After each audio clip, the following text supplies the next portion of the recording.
formation zone. But it should not be equated with your squamo-columnar junction because the squamo-columnar junction can move, okay, depending if the woman is fertile or have given birth, then that will kind of move outwards, okay? Extrophy of the cervix, that is the term. Now this is a cervical carcinoma slide, okay? That's the normal. Undermining the stroma or the connective tissue are your nest of tumor cells. Another view, I don't have. Okay.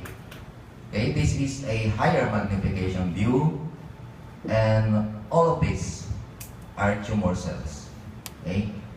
The pointer was supposed to be here, medyo nag-adjust. I don't know, maybe my hand is trembling.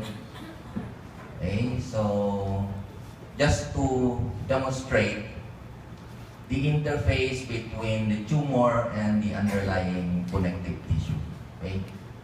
Tumors used to attack, or they're prone to invade the underlying connective tissues in any organs where they arise. Okay, a higher magnification view.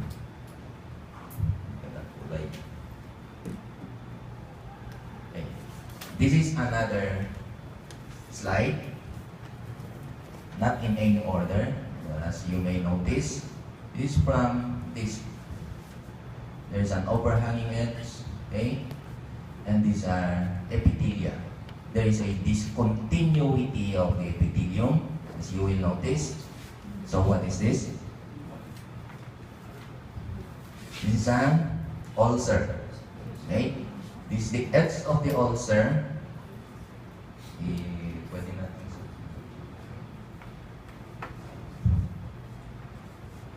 baliktad. Okay? This is the base, and this is the edge, and this is the wall. If you extend that, that is part of the gastric wall because this is taken from a gastric ulcer. Okay. If you will notice, the base is lined by inflammatory exudates or scabs, and underneath that is your granulation tissue. Okay.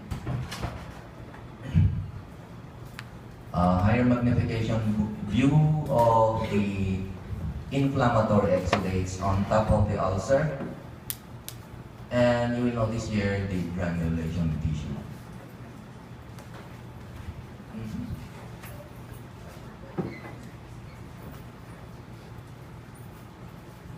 Higher magnification view of the granulation tissue. This is beneath the inflammatory exudate.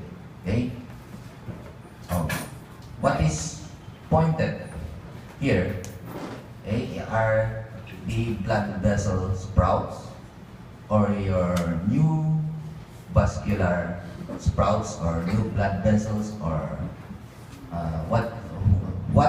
or the end product of your process of angiogenesis. Okay? Because angiogenesis is an integral component of granulation tissue. Okay? Aside from angiogenesis, or the formation of new vessels or leaky vessels, are the presence of your inflammatory cells or your leukocytes.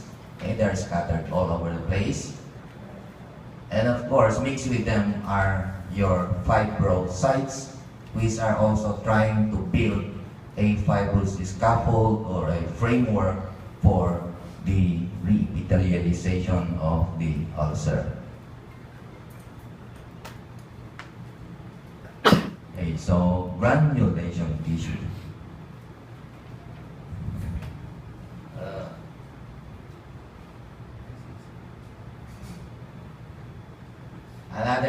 Another slide. Itim. Yung brightness.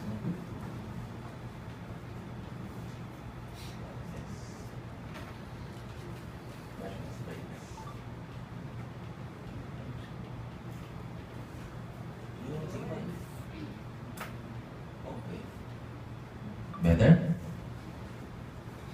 Okay. Blue. Supposed to be red and blue. Okay? hematoxylin and AUC. So there are two colors supposed to be. This part is somewhat faded because I think these slides are as old as me. This is taken from the endometrium, an atrophic endometrium. So atrophic uterus, so even the muscle wall and the endometrial linings are atrophic. It is known as your cystic glandular atrophy. Okay? So in what part of our lessons were this taken?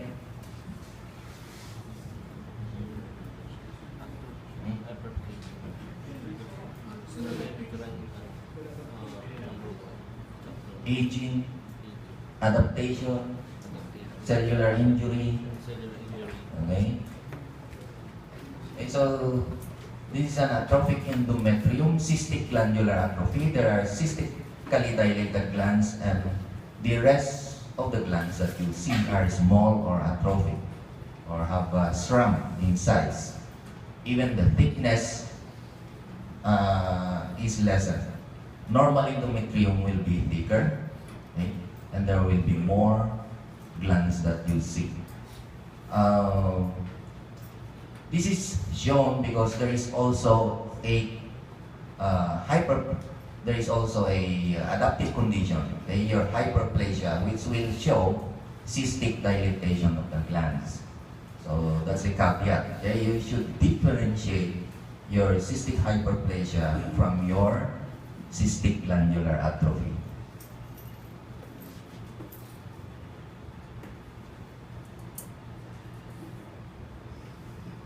A higher magnification view just to emphasize the dilatation, and if you will notice, even the lining of the glands are atrophic. Single, they're not complex or they're not stratified. Okay? Even the connective tissue is a bit infiltrated by fibrous tissue. Okay? So there is accompanying fibrosis. So atrophy. Okay, another shot. Adaptive mechanism. Change from one mature cell to another type of mature cell. What is that? Metaplasia. Okay? Okay. Look at this. What epithelia is this? Huh? Columnar. Okay, that is columnar. And this is squamous. And this is columnar. Okay, so in between. So there is a metaplastic process that has happened. Okay? Supposed to be this is lined entirely by columnar cells. This is the endocervix. Another evidence that you are in the endocervix is the presence of these glands underneath the surface epithelium, and they're lined by endocervical epithelium. Okay? So alam nyo may nasa endocervix kayo. But how come you see this squamous epithelium? That is metaplasia. Okay? This is mature metaplasia because it has already transformed into a non-keratinizing type of squamous cell epithelium. Okay, so that is metaplasia. Let's see if we have a... Oh, I was not able to take a higher magnification. Anyway, columnar, squamous, columnar. Underlying cells or glands are lined by columnar epithelium. Okay.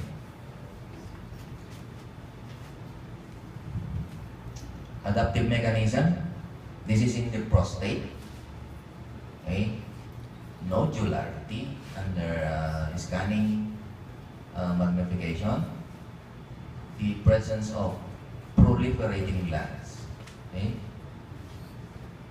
With complex extensions or processes extending into the glandular lumen. Okay. So this is from the prostate, nodular hyperplasia.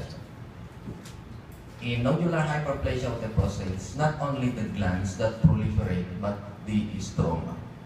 So especially in the anterior zone, you will see a paucity of the glands, but the dominating morphology will be the proliferation of the fibrous stroma, because it is the part of the cervix that is particularly more fibrous, rather when compared to your posterior and your lateral zones. Okay?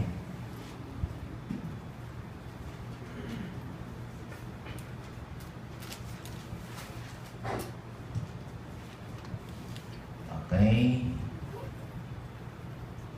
This is from the omentum, taken from near the pancreas, okay, wherein there is a leakage of pancreatic enzyme. Enzymatic fat necrosis. And the pointer is, this is the area of necrosis wherein there is enzymatic liquefaction. You will not notice any structures like this wherein there is still an outline of the cytoplasm. This is normal, okay? And this is the somewhat due to the inflammatory response, fibrosis have occurred, okay? Especially when the event is a bit long, okay? It's in chronic inflammation, okay? So these are the normal omental fat. This is the area affected by the pancreatic enzymes, okay? And this is enzymatic fat necrosis. And these are the surrounding reacting inflammatory cells.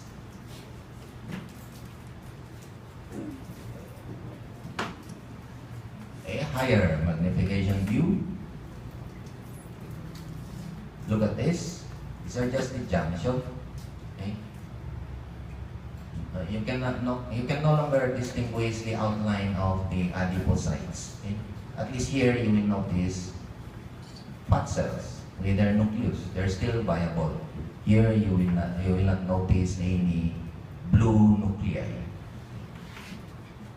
Completely digested. Okay? And these are your inflammatory cells.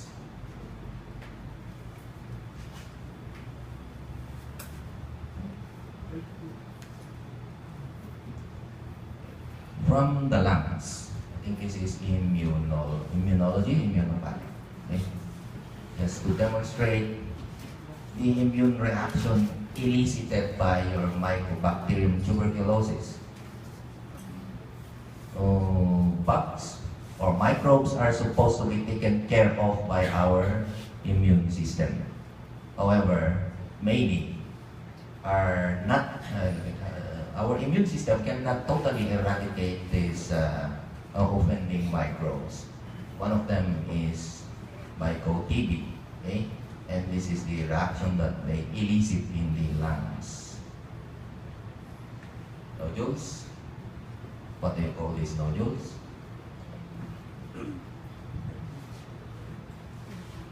A kind of chronic inflammation, okay?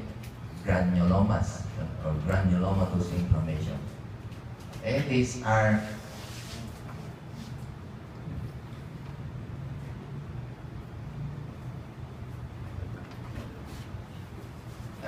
your alveolar spaces. Matanda na ito, okay? What is the evidence for that? Presence of your anthracotic pigments. Okay, these are pigments of aging, including your lipofuscin. Okay. So these are the remaining alveolar spaces. However, there is interstitial thickening. Okay, so there is a pneumonic process going on due to the tuberculosis.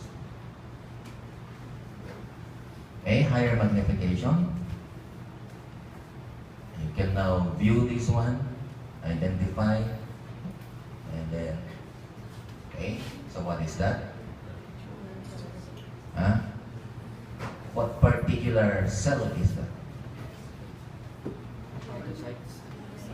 Huh? I will give you two choices. Two tones, Langhans. Langhans, the answer. Okay? The nuclei are in the periphery, at the periphery of the coalesced cells. In two tones, they will be on the central portion. However, there is a technical, it can be manipulated technically because if you cut it here, tangentially, if you imagine the cell in a ball-like structure and cut it here, all the nucleus will be located in the center. Okay? So it has to be cut through the middle to demonstrate the presence of the nuclei at the periphery. That is the definition of a Langhans giant cell. Okay, surrounded by your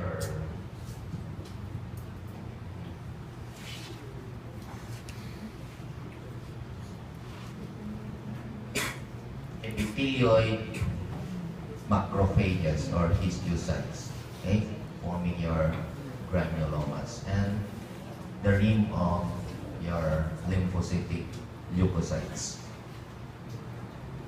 Okay, so lung tuberculosis, a popular slide from the liver. The color is not good. So if I ask you, what will that be? Oh. Accumulations. This can also be part of inflammation. Liver. Hemodynamics.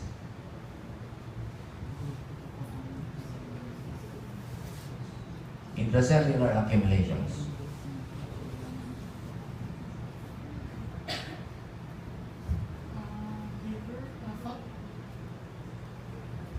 Fatty chains, fatty liver.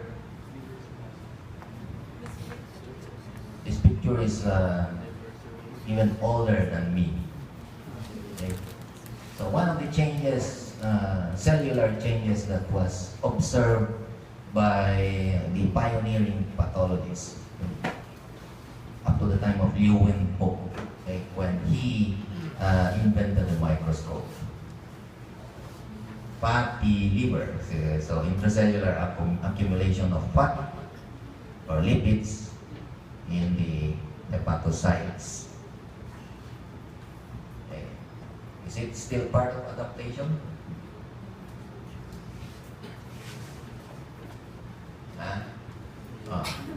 Higher magnification. They look like what do they look like? Adipocytes, hindi na sila hepatocytes. But this is taken from the liver. This is your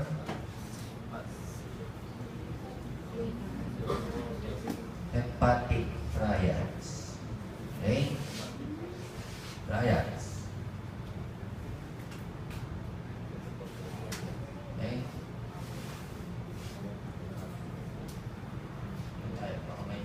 Okay? This is at least a liver that approximates the normal. Triad, the cords of hepatocytes, the sinusoids, somewhat widened. Okay? The space between the hepatic cords are widened. Okay, better view, higher magnification. So what are the components of your triad? Branch of an artery, branch of a vein, branch of a bile duct. Okay? So that's your triad.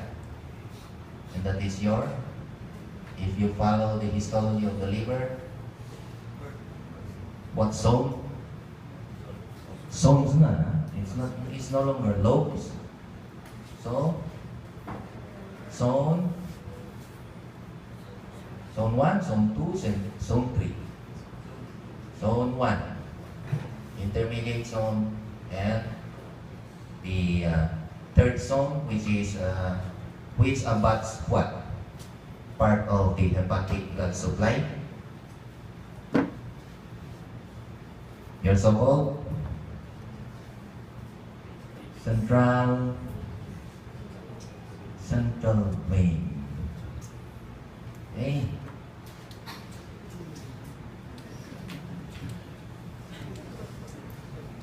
Diba ganun ang histology ng liver ngayon? It's no longer by lobes, but we still follow the lobes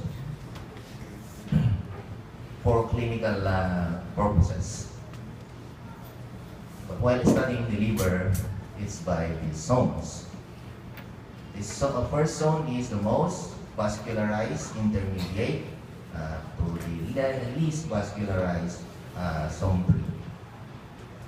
So this is passive congestion of the liver. There is widening of the sinusoids.